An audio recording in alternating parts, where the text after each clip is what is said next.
네, 코인이 머니 시간입니다. 자, 오늘도 엠블록 김용영 에디터와 함께 코인 이야기 나눠보도록 하겠습니다. 어서 오세요. 안녕하세요. 네, 안녕하십니까. 자, 먼저 한 주간 우리 비트코인, 이더리움 등등 코인의 흐름은 어땠는지 이 부분부터 짚어주시면 좋을 것 같은데요. 한 주간의 데이터 어떤 변화가 있었습니까? 네, 주간 비트코인 가격 동향을 살펴보도록 하겠습니다. 비트코인이 현재 원화로는 약 1억 4,448만 원대를 지금 기록하고 있고요. 달러로는 약 10만 5천 달러를 이제 왔다 갔다 하고 있는 그런 상황입니다. 이스라엘의 이란 침공이 이제 갑자기 발생을 해서 지난주에 가격이 다소 출렁거렸죠. 침공 당일인 13일 가격을 보면은 1억 4천만 원대 초반까지 내려가기도 했습니다. 이 주간 가격 차트에서 가장 첫 번째 부분에 보시면은 이때가 13일이었거든요.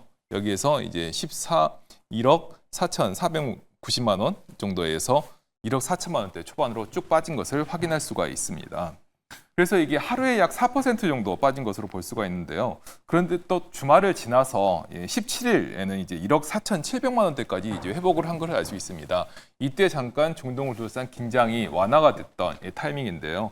이때 또 하락폭을 상당히 많이 했습니다만 여전히 긴장이 심해져서 또 이제 그 상승분을 좀 내준 상태에서 현재 이제 박스권, 침공 이전과 유사한 박스권에서 지금 계속 움직이고 있는 것을 확인하실 수가 있습니다. 이스라엘의 이란 침공의 영향을 좀 더 면밀히 살펴봐야 할 것 같은데요. 침공 당일에는 이제 주식 등과 동일하게 4% 정도 하락하는 양상을 보여줬는데요. 지금은 이제 박스권 내에서 움직이고 있어서 그 영향이 이렇게 크지 않아 보이기도 합니다. 하지만 지금 현재 비트코인의 움직임은 다른 주식과 같은 위험 자산과도 거의 동일하게 움직이고 있다고 볼 수가 있습니다. 그런데 이 비트코인이 이렇게 다른 주식과 같은 위험 자산과 동일한 움직임을 보이는 것은 이 비트코인의 내재 가치라는 이 특성을 한번 살펴봤었을 때 비트코인에게 그닥 좋지 않다라고 제가 예전에도 말씀드린 바 있습니다.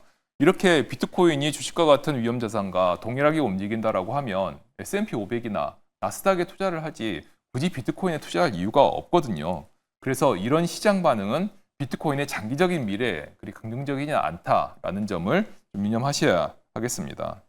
하지만 이런 점을 좀 제외한다면요. 비트코인이 이 위기를 맞아서 크게 급락하지 않고 박스권에서 움직이고 있다는 것, 그 자체는 약간의 긍정적인 신호라고도 볼 수가 있습니다. 이 이스라엘의 이란 침공이 있는 이후에 한때 비트코인이 이제 10만 달러 이하로 떨어지는 게 아니냐라는 이제 우려가 이 시장에 한번 퍼진 바 있습니다.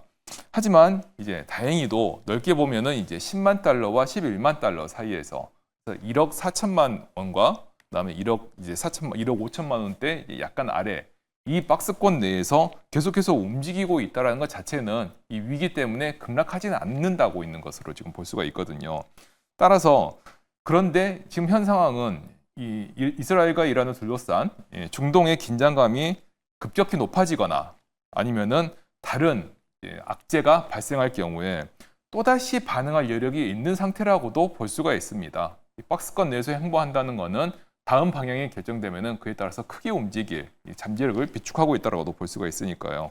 그래서 최근은 뉴스에 대한 민감도를 좀 더 높여야 될 상황이라고 할 수가 있겠습니다.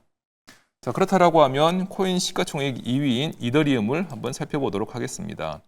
이더리움의 차트를 보면은 아까 비트코인과는 약간 다른 것을 확인할 수가 있습니다.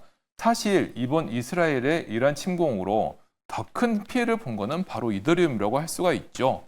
비트코인 같은 경우는 주간 차트에서 초반에 4% 떨어졌다가 장중에는 잠깐 주초와 비슷한 가격대로 회복했다가 그 이후에 다시 박스권에 갇히는 양상을 보였습니다만 이더리움은 같은 시기에 약간의 회복을 보였습니다만은 주초의 가격대와 비교해 보면은 그 가격대만큼을 다 회복하지 못한 것을 차트상에서 바로 확인할 수가 있죠.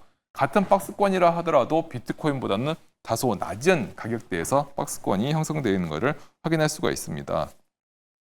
역시나 이런 지정학적 위기가 발생을 하면 보다 안전한 자산을 찾게 됩니다. 따라서 이전까지만 해도 이더리움이 이 성장성 또는 기술 안정성에 대한 기대로 비트코인과는 다소 차별화된 약간의 좀 더 오르는 그런 양상을 보여줬습니다만 지금은 이제 위기를 맞아서 그보다는 안전자산 비트코인과 이더리움을 비교했었을 때 아무래도 성장에 대한 기대보다는 안전자산을 찾는 기관 투자자들의 움직임으로 인해서 이더리움이 약간 손해를 보는 그런 양상이 보이고 있습니다.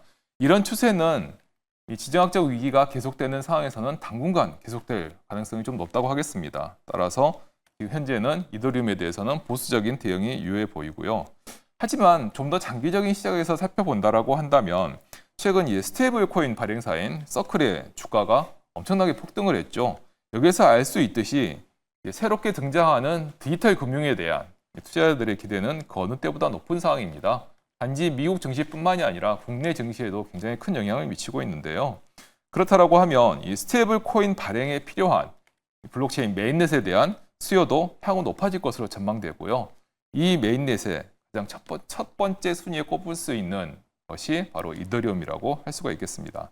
따라서 스테이블 코인 그리고 디지털 금융의 확산에 따른 장기적인 수요 창출에 대한 기대가 있는 만큼 장기적으로는 이더리움의 가격 상승에 대해서 좀 기대를 가지고 살펴봐도 좋겠습니다. 그렇다면 이제 세 번째로는 주간 ETF 순유입 유출 상황 차트를 살펴보도록 하겠습니다. 이번 주 유출입 동향을 살펴보면은 지난주와 비슷한 양상을 보입니다. 이 크게 이렇게 유출입 현황이 확 반전이 됐다거나 그렇지는 않은 상황인데요.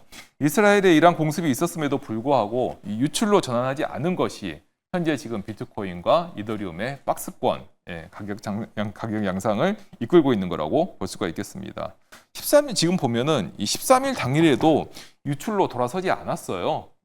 이는 이제 기관 투자자들의 어쩌면은 비트코인과 이더리움 등 암호화폐에 대한 이제 믿음이 어느 정도 좀 있다고 볼 수가 있고요. 하지만 13일 당일에 이 ETF를 통한 유출이 발생하지 않았음에도 불구하고 가격은 좀 요동을 쳤었죠. 그거는 이제 ETF를 통한 기관 투자자들의 이제 매입, 매수 이 영향보다는 리테일 시장, 즉 이제 일반 거래소를 통해서 거래되는 그리고 기관 투자자들이 주가 되는 이 시장에서 이 가격 하락을 주도했다라고 볼 수가 있겠습니다.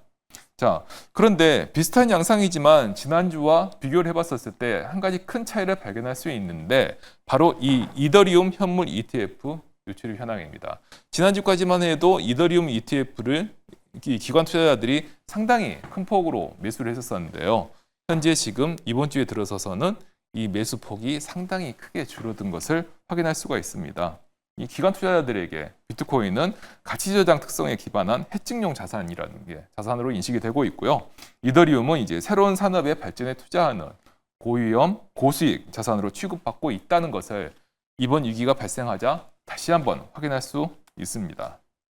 이렇게 침공을 둘러싼 갈등이 커진다라고 하면 앞서 말씀드린 기관 투자자들의 비트코인과 이더리움에 대한 시각은 더욱 강화될 수 있다는 점을 기억하셔야 하고요. 다시 한번 이더리움에 대해서는 보수적 접근이 현재는 좀 유효하다라고 말씀드릴 수 있겠습니다. 마지막으로 주간 가상자산 공포 탐욕 지수를 살펴보도록 하겠습니다. 오늘자 지수는 48입니다. 50 이하로 떨어졌죠. 그래서 투자 심리가 위축되어 있다는 것을 바로 확인할 수가 있습니다. 비트코인 가격이 그나마 박스권을 유지하고 있는 상황이어서 50 이하에서 큰 폭으로 떨어지지는 않고 50에서 살짝 낮은 수준을 유지하고 있습니다. 여기에서 조금 눈여겨봐야 할 것은 지금까지 살펴보지 않았던 수치인데요. 이 수치 밑에 이제 보는 이 바 형태가 이제 거래량입니다. 이 거래량이 조금 이제 살펴봐야 될 필요가 있는데 이 13일 기준으로 봤었을 때 13일 당일에는 이제 그때 이제 이스라엘, 이란의 침공 당일이기 때문에 거래가 상당히 크게 늘었었죠. 이건 어찌 보면은 뭐 급한 매도 이런 거로 볼 수 있는데요.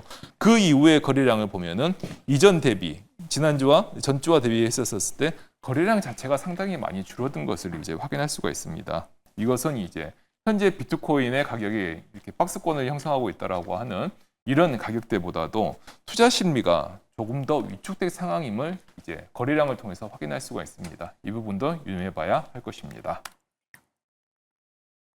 네, 알겠습니다. 자, 먼저 비트코인을 살펴봤을 때는요, 지정학적 리스크가 부각되면서 하락했다가 다시 중동 리스크가 완화되는 흐름을 보이자 어느 정도 회복하는 흐름을 보였었다고 합니다. 하지만 다시 하락을 하면서 박스권에서 움직이는 흐름이 포착이 됐다고 하는데요. 10만 달러 그리고 11만 달러 사이에서 박스권 흐름이 이어지고 있다는 점 참고해 보시면 좋을 것 같습니다. 자, 그렇다면 이더리움의 상황은 어땠을까요? 같은 박스권을 보이고는 있지만 더 비트코인보다는 더 밑에서 상태에서 움직이고 있다는 점을 언급해 주셨는데요. 이전에는 이더리움이 성장성 측면에서 굉장히 많은 관심을 받았지만 지정학적 리스크가 발현이 되면서 지금 기관의 움직임은 안전자산을 찾는 모습이 상당히 부각이 되고 있다고 합니다. 때문에 비트코인보다는 이더리움이 그동안 상승세가 더 많이 뚜렷하게 보였다면 이제는 다소 보수적으로 접근을 해야 되는 것이 아닌가라는 인사이트 함께 주셨고요. 어느 정도 상승이 제한적일 수 있다는 점 참고해 보시면 좋을 것 같습니다. 또 주간 ETF 유출입 동향을 살펴봤을 때는 지정학적 리스크가 발현되면서 기관이 조금 더 비트코인 쪽으로 기울었다는 점 참고해 보시면 좋을 것 같고요. 공포와 탐욕 지수도 48로 지난주보다는 살짝은 떨어진 모습 확인이 됐다고 하니까요. 참고해 보시면 좋을 것 같습니다. 자, 그렇다면 이제는 조금 더 자세하게 이슈에 대해서 짚어보도록 할 텐데요. 자, 먼저 첫 번째 이슈는 아무래도 비트코인 이야기를 해봐야 될 것 같습니다. 앞서 용영 에디터님께서 얘기를 해주신 것처럼 비트코인이 지정학적 리스크로 인해서 박스권 흐름을 보여주고 있는데 그렇다면 비트코인의 향후 흐름은 어떻게 보고 계십니까? 네, 현 상황을 이제 두 가지 기조로 좀 이렇게 나눠서 좀 볼 수 있을 것 같습니다. 먼저 비트코인을 이제 살펴보면은요, 그동안은 이제 자산 해칭 또는 이제 글로벌 안전자산이라는 특성이 좀 부각이 됐음을 볼 수가 있는데요. 네, 안전자산은 이런 위기에서는 오히려 투자 시장에서 더 주목을 받는 자산에 속합니다. 실제로 지금 금 같은 경우를 보면은 이제 이란 침공 이후에 가격이 더 올라서 사상 최고가에 이제 근접한 상태이기도 하죠. 하지만 지금까지 안전자산으로 약간의 이제 대우를 받았던 비트코인은 이번 위기 때 금과 비슷한 움직임을 보이지 않았습니다. 따라서 이제 올해 들어서 이제 기관 투자자들의 매수 근거 중 하나였던 디지털 금이라고 하는 어떤 안전자산에 포함된다라고 하는 이 같은 인식이 현재는 약간은 훼손된 상태라고 좀 판단을 해야 될 것 같고요. 그래서 이 시장에서는 지금 이제 비트코인에 대해서 단기, 장기 좀 나눠서 보고 있는 견해가 좀 있습니다. 그래서 단기적으로는 위험자산에 속하지만 장기적으로는 안전자산이다라고 하는 평가를 하고 있는데요. 이게 참 상당히 어폐가 있는 말이기도 합니다만 현재는 이제 현재 가격 흐름대를 본다라고 하면 이렇게 좀 해석할 수 있다라고 하는 점을 좀 말씀드릴 수가 있고요. 네, 그렇지만 어찌되었건 단기적으로는 이제 위험자산의 측면이 다시 한번 부각됐다는 것을 볼 수 있기 때문에 비트코인의 투자 매력은 특히 기관 투자자들에게서는 다소 깎여나간 상황이 아닌가 이렇게 좀 봐야 할 것 같고요. 그리고 두 번째 짚어볼 것은 이제 과거 지정학적 위기 때 그렇다고 하면 비트코인이 과연 어떤 움직임을 보였는가 이걸 한번 살펴봐야 하겠습니다. 과거에 비트코인의 자산 해지 특성을 좀 부각시켰던 지정학적 위기가 있었기 때문입니다. 바로 이제 2022년에 일어났던 이제 러시아의 우크라이나 침공이었었는데요. 이 침공 당일에 비트코인이 이제 지금과 비슷하게 폭락한 바 있습니다. 하지만 이 루브라의 평가절하 그리고 이제 우크라이나의 이제 피난민들이 이제 자신의 가치를 보존하기 위해서 비트코인으로 들고 이제 피난을 간다라고 하는 이런 수요가 발생함으로써 불과 일주일 뒤에 저점 대비 무려 30% 가까이 폭등한 바가 있었거든요. 이때 저점이 비트코인 가격이 34,000달러에 있었는데 30% 가까이 올라서 44,000달러로 이렇게 급등한 바 있습니다. 이 러시아의 우크라이나 침공이야말로 비트코인의 자산 해칭 특성을 여실히 보여주는 그런 지정학적 위기라고 할 수가 있습니다. 하지만 중동 위기는 약간 다릅니다. 이렇게 러시아의 우크라이나 침공처럼 화폐에 미치는 영향이 크지 않거든요. 따라서 지금은 좀 더 위험 자산의 특성을 좀 살펴봐야 할 것이고요. 그래서 약간은 조심해야 될 상황이 아닌가 이렇게 판단을 하고 있습니다. 네, 알겠습니다. 지금 또 비트코인이 박스권으로 흐름을 보여주고 있고 또 다르게 금과는 다른 흐름을 보여주고 있는 만큼 앞으로 투자 시에 참고해 보시면 좋을 것 같습니다.